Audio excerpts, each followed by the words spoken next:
Hello guys, good morning, જય શ્રી કૃષ્ણ, જય મહાદેવ, જય ખોડિયારમાં. કેમ છો બધાય? મજામાં?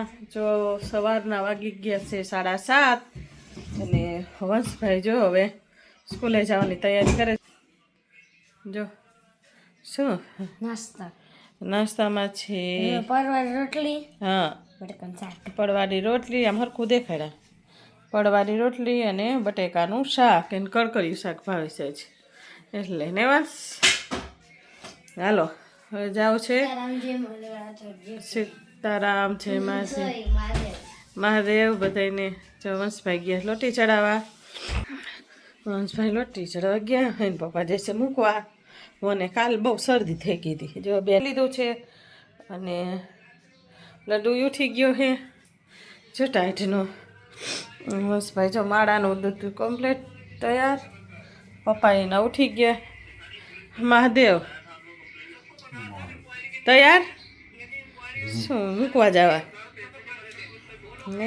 શાકભાજી તમારે ખાવું એ લેતા આવજો.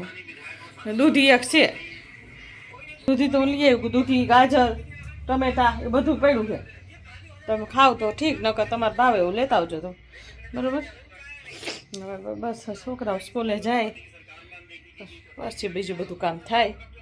બારે નાવાનું બાકી છે. થોડીક મોડી રહું હું, શરદી છે ને એટલે જરીક તડકો મેં આવે ને પછી નહીં લઉં. જો સુરજ દાદા એ ઉગવાની તૈયારી કરે છે. જો મારા વાડીના પુષ્પો નથી કહેતા, મારા ઘરના પુષ્પો. જો વંશભાઈ આવી ગયા લોટી ચડાવી. ફૂલડા જો મારા કેવા સરસ ખીલે. કાલ ડુંગળી હતી આમાંથી ઉપાડી લીધી. રાતે ખાવી હતી, દાળ તડકા કરી હતી ને તે. જો ફૂલડા જો. હો બાબા હો. હાલો ઉતાર લો. તું માડા તો કર. આવો હાલો ચાપ ફૂલડા. હવે તો સર ગુલાબ ખીલશે. જો આ ખીલું આમાં આવા ખીલશે. જો સફેદ ગુલાબ. સફેદ ગુલાબ. હાલો માળા કરી લ્યો ભાઈ. હાલો જાઓ. પણ હવે લાંબો પોટી જેવો થતો જાય. પાંદડા એટલા રહ્યા. જો ભાઈ માળા કરે જ છે.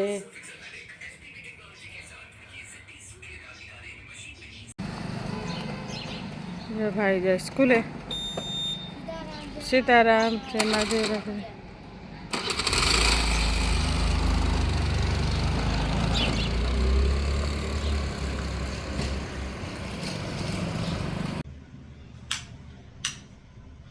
ચાલો કામ બધું થઈ ગયું છે. કામ કમ્પ્લીટ થઈ ગયું. કચરા ને પોતા ને કપડાં એટલે પછી મેં લાવ કાલે જઈને દર્શન બાકી હતા. દર્શન કરાવી દો બધા. જય શ્રી કૃષ્ણ. રાધે રાધે. છે ખોડિયારમાં બિલેશ્વર મહાદેવના દર્શન બાકી છે. પછી વંશ આવીને કરાઈ આવશે. મારે પછી મોડું થાય છે. કામ તો થઈ ગયું રસોઈનું એટલે પછી વંશભાઈ આવશે પછી દર્શન કરાવી દેશે તમને. સ્કૂલેથી આવી ગયો. મમ્મી ભૂલી ગઈ બુલેશ્વરમાં દેવજીના દર્શન કરાવું. બીજા રીતે સર માતાજીનું સિંહ આજુબાજુ આવું કર્યું છે. હનુમાનજી દાદા, મંદિરજી કઈ છે અને પાર્વતીમાં દેખાઈ ગયું છે તમને. ગાઈસ જો હું આવી ગઈ છું સ્કૂલેથી અને અત્યારે વાગ્યા છે 1:15 અને હવે મમ્મીને પૂછીએ આપણે જમવામાં શું કર્યું છે. હા મમ્મી શું કર્યું આજ જમવામાં? હાથની બાળે સેવનું શાક અને રોટલી, ગાજર મટન સંભારો, છાશ,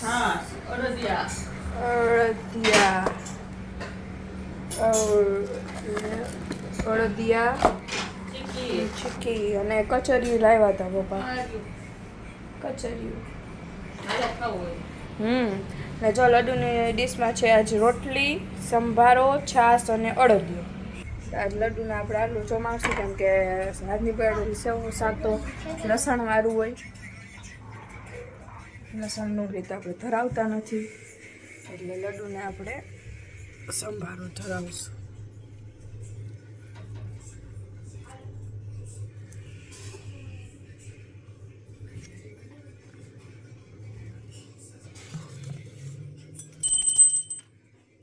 જો લડ્ડુને ધરાવી દીધું છે આપણે.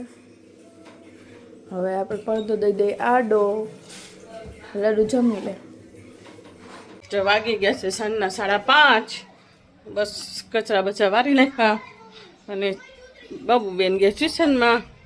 જો જો ગાંડો આવ્યો. વંશભાઈ સીધ જાવ હો રમવા.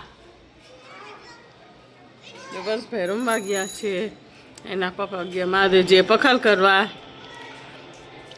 ભાઈ આવ્યા છે, કીટુભાઈ આવી ગયા છે ખાવા.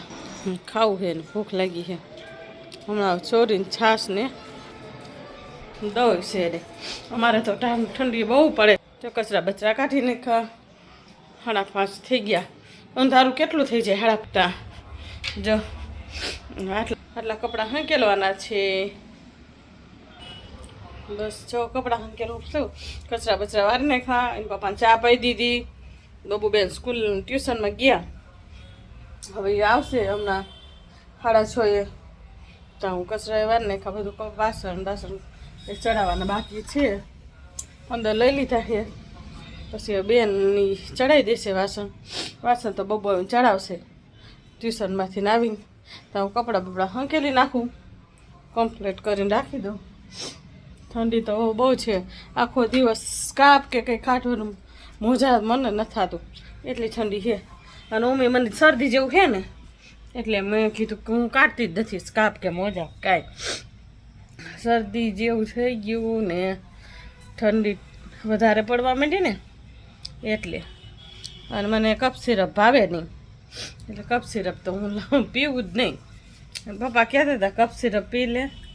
કપ સિરપ એટલે એ કપ સિરપ ન પીતા, ઓલી આવે છે ને આયુર્વેદિક કાસા અમૃત પતંજલિની કે ગમે તે ગમે એ આવે ને એ સરસ આવે છે, એ પી લે. કા શ્વાસાહારી કા કાસા અમૃત બેમાંથી એક પપ્પા લઈ આવે, એ બેમાંથી એક પી લઈ. છોકરાઓને તમારે સરસ અનુકૂળ આવી ગઈ છે ને, તો એનાથી તો શરદી ઘાયે મટી જાય. જો મુનાભાઈને બહુને શરદી થઈ ગઈ હતી ભાભીને, તો એમને મેં બોટલ મને કે હું લેતી આવું કે અહીંયા મળે છે સુપર માર્કેટમાંથી. તે મેં કીધું તમે લઈ આવો જો. તો કે સારું હાલો. મેં ન લેવી આવું તો અહીંથી લેતા જાઓ. તો ના બિચારા કે લઈ આવીશ. તો એમને બોટલથી શકી મને કે બહુ સરસ હતી, સરસ શરદી તરત મટી ગઈ. ગમે એવી શરદી હોય નાના છોકરાઓને હાલે ને મોટાઓને હાલે સરસ. અને આયુર્વેદિક કંઈ નડે નહીં એટલે. અને મને તો જો કે એ દવા હું પીવું જ નહીં. અને થાતી શરદી એમ થાય કે 2-4 દી થઈ જાય ને પછી ઓલું કરીને મને પછી તાવ આવી જાય, કફ થઈ જાય ને એટલે બસ જો આવું કંઈક છે અત્યારનું સાંજનું શેડ્યુલ. હમણાં 6:30 થાય. પપ્પા પખાલ કરવા ગયા છે. 6 વાગશે ત્યાં બેનને તેડવા જવાનો ટાઈમ થઈ જશે. એટલે બસ મેં કપડાં બપડા હંકેલી નાખું. લાવો કીધું થોડીક વાર વાતચીત કરું, બીજું તો કાંઈ છે નહીં. હવે સાંજે હમણાં બેન આવશે પછી મળી દીવાબત્તી કરી. એટલે જો બેને દીવા કરીને દીવાબત્તી થઈ ગઈ. અને ચાલો કીટું આવી ગયો જમવા, એને હવે પાડવાનું બાકી છે. બાબુબેન ક્યાં ગયા? મહાદેવે ગઈશ દીવા કરવા છે. મહાદેવજી દીવા કરીને આવે છે ને પછી ઓલાને ખવડાવે. જો યાની હવે ઉભો રહેશે. બબુ આવશે ને ત્યાં આવશે. જો રોજ જાય ત્યાં બબુ જાય ને એટલે દર્શન કરવા. અરે કાંઈ નહીં. છો આ દીદી ગઈ ને દીવા કરવા એટલે ચોલ આવશે. અરે આવ્યા ને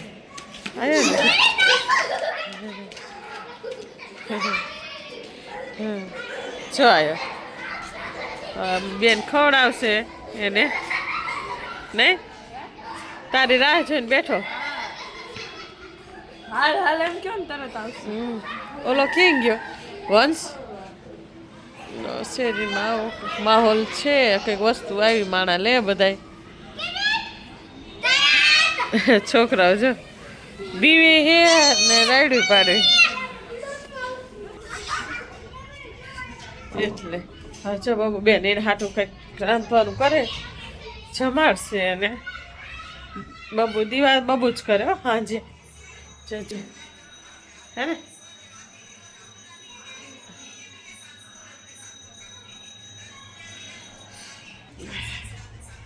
બસ બાબુ બેને દીવા કરી લીધા દીવા કરી લીધા બેટા રોટલી પીએ રાખી ભાખરી ચોરી એ વાઈટ કહું છું દીવો કરીને ખબર ને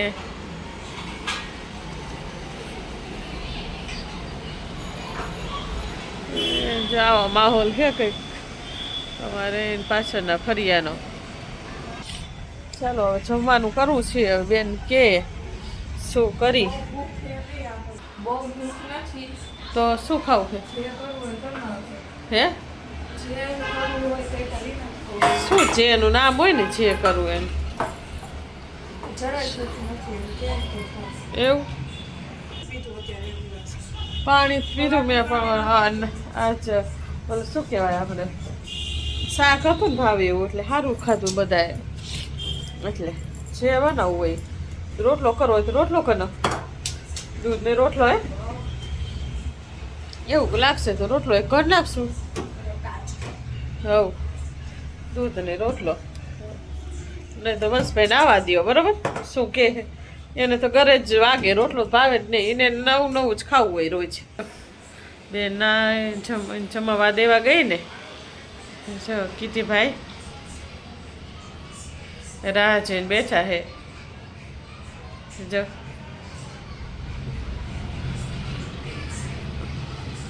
ગયો હવે જમાડે બાબુ બેન કે બહુ ભૂખ નથી હવે શું વંશભાઈ આવે પછી ખબર પડે પપ્પાનું દૂધ ખાલી કરવાનું છે પપ્પા કે મારે રાતે અમુક વાર ખાય અમુક વાર ન ખાય જોઈએ હવે શું ખરી હાલ પછી બતાવું જો તમને મારો બ્લોગ ગમે તો લાઈક કરો શેર કરો સબસ્ક્રાઈબ કરો અને કોમેન્ટ કરવાનું ભૂલતા નહીં બાય